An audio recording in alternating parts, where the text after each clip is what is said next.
Hello, good morning दोस्तों, जय हिंद, नमस्कार। तो चलिए फिर से आपका स्वागत है यूपी बोर्ड की हिंदी की कक्षा 12 में। तो यह आपकी तीसरी कक्षा होने वाली है और इसमें हम क्या करेंगे, खंड ख के पांचों प्रकरण के बारे में चर्चा करेंगे। ठीक है, यह हिंदी की तीसरी कक्षा है यूपी बोर्ड की। तो आइए हम लोग देखते हैं इसमें चर्चा किसके बारे में होगी। तो चर्चा हम लोग करेंगे खंड ख के बारे में। किसके बारे में? खंड ख के बारे में। खंड ख को कितने भागों में बांटा गया था? 5 भागों में। कितने भागों में? 5 भागों में। तो बारी बारी से सबके बारे में हम लोग चर्चा करेंगे। ठीक है, चलिए देखते हैं खंड ख में जो पांचों है, इसमें पहला वाला क्या मिलेगा, तो उसको हम लोग देखने का काम करें। पहला वाला हमने आपको बताया था कि इसमें जो पहला वाला मिलेगा उसका प्रकरण या वह भाग है संस्कृत दिग्दर्शिका। क्या मिलता है मेरे दोस्तों? पहला वाला मिलता है संस्कृत। पहला वाला क्या है? संस्कृत दिग्दर्शिका। पहला वाला क्या है दोस्तों? संस्कृत दिग्दर्शिका। संस्कृत दिग्दर्शिका में कौन कौन सा अध्याय पढ़ना है, अब इसके बारे में हम लोग क्या करेंगे, चर्चा करेंगे। तो संस्कृत दिग्दर्शिका में जो आपको अध्याय पढ़ना है, पहला वाला आपको देखिए मिलेगा भोजस्योदार्यम। पहला वाला भोजस्योदार्यम। पहला वाला पाठ है भोजस्योदार्यम। यह संस्कृत दिग्दर्शिका का पहला पाठ है, भोजस्योदार्यम। दूसरा वाला आपको पाठ क्या पढ़ना है? दूसरा वाला पढ़ना है संस्कृत। दूसरा वाला क्या पढ़ना है? संस्कृत भाषायां महत्व। भाषायाः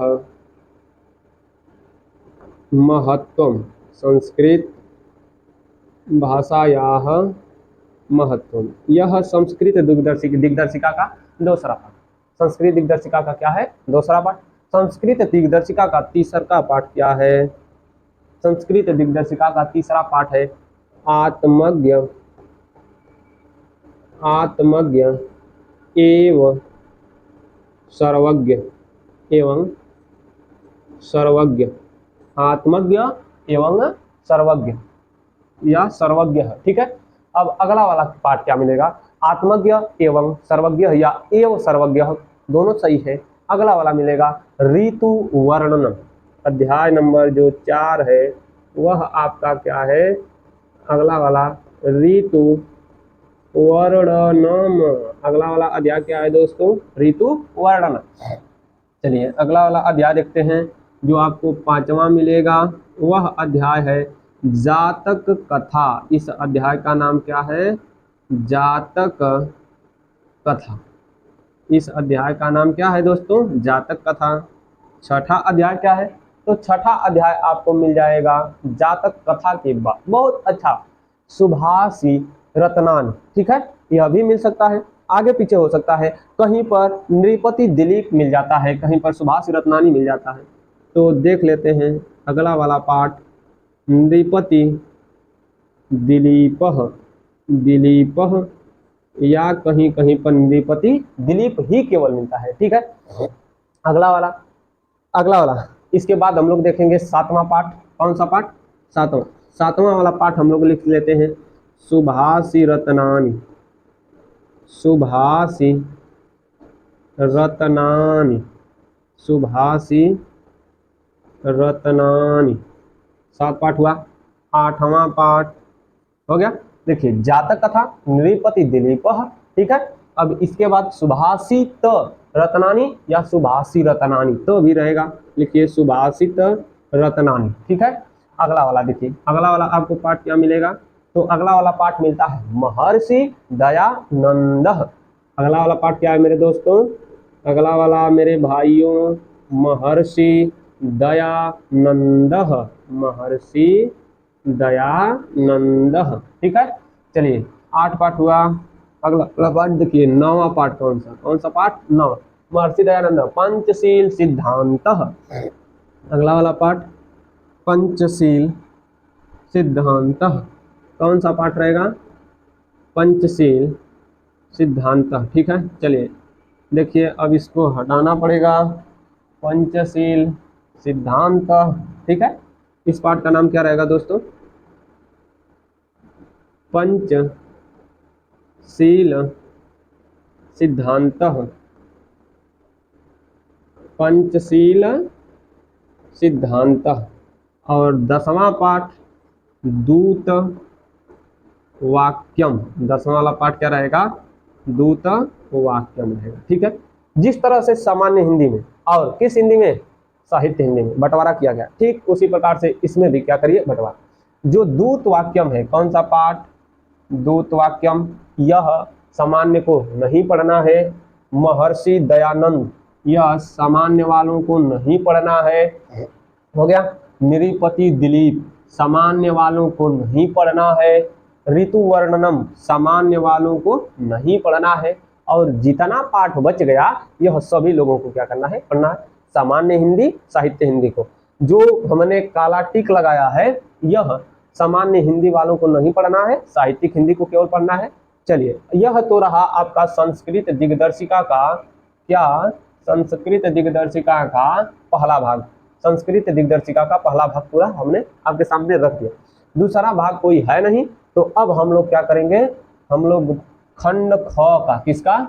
खंड ख का अब हम लोग दूसरा देखने का काम करते हैं कि खंड ख में दूसरा क्या है। तो खंड ख में जो आपका दूसरा मिलेगा उसमें रहेगा क्या?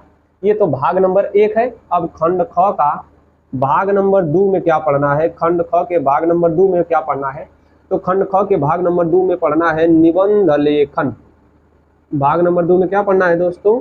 निबंध लेखन पढ़ना है। ठीक है, भाग नंबर 2 में निबंध लेखन, निबंध लिखने की प्रक्रिया। भाग नंबर 3 में क्या पढ़ना है? पत्र लेखन। भाग नंबर 3 में क्या पढ़ना है? पत्र लेखन पढ़ना है। निबंध लेखन तथा पत्र लेखन। भाग नंबर 4 में क्या पढ़ना है? देखिए, पहला में संस्कृत दिग्दर्शिका, दूसरका में क्या था?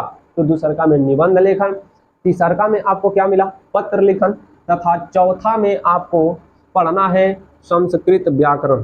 चौथा में क्या पढ़ना है? संस्कृत व्याकरण।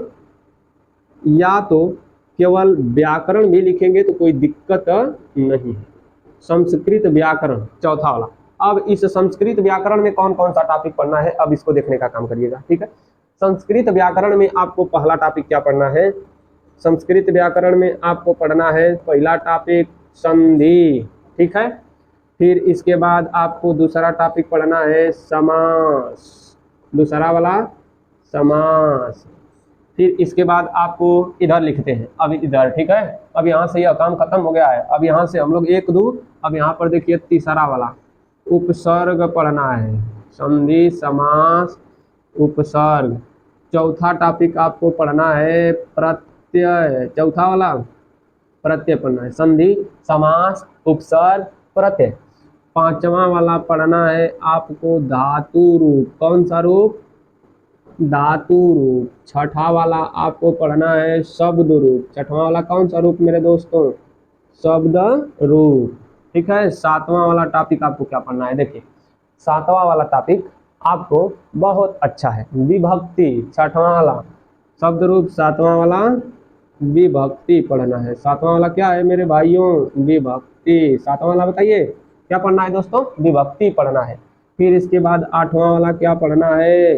हिंदी से संस्कृत अनुवाद पढ़ना है। क्या पढ़ना है? अनुवाद पढ़ना है।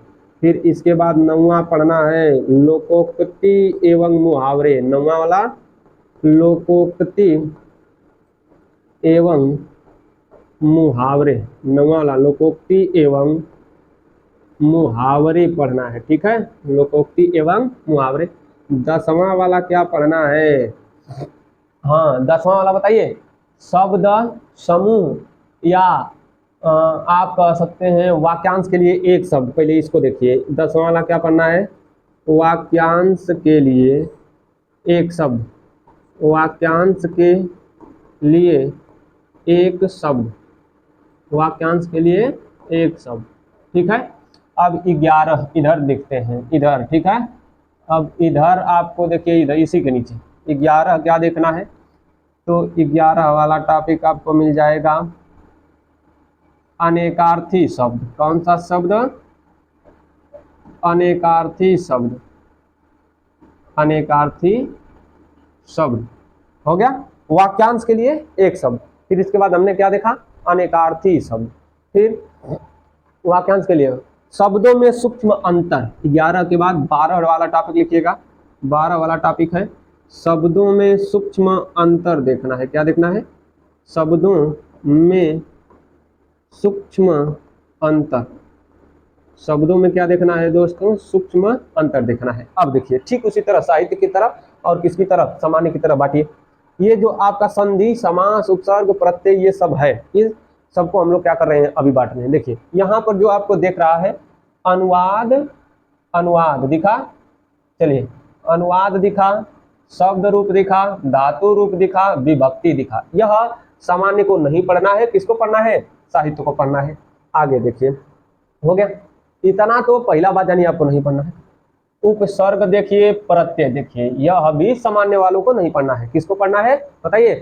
किसको पढ़ना है? साहित्यिक हिंदी जो पढ़ता है उसके लिए। और जितना बच गया, और जितना बच गया सबको पढ़ना है। परंतु पिछले साल से संधि को भी हटा दिया और समास को भी हटा दिया। क्या पता एक दो प्रश्न पूछ सकता है, तो मैं पढ़ा दूंगा, ठीक है। इसको हम लोग क्या करेंगे? अच्छी प्रकार से पढ़ने का काम करेंगे। अभी का टॉपिक, इसमें जो खंड, जो आपका खंड 2 खंड ख है, इस खंड ख में देखिए एक टॉपिक हम लोग पढ़े, पहला वाला संस्कृत दिग्दर्शिका। पहला वाला क्या पढ़े हैं? संस्कृत दिग्दर्शिका पढ़े हैं। देखिए पहला वाला टॉपिक हमारा क्या है? देखिए ये संस्कृत दिग्दर्शिका है। दूसरा वाला टॉपिक देखिए, पहला वाला टॉपिक क्या है मेरे दोस्तों? संस्कृत दिग्दर्शिका।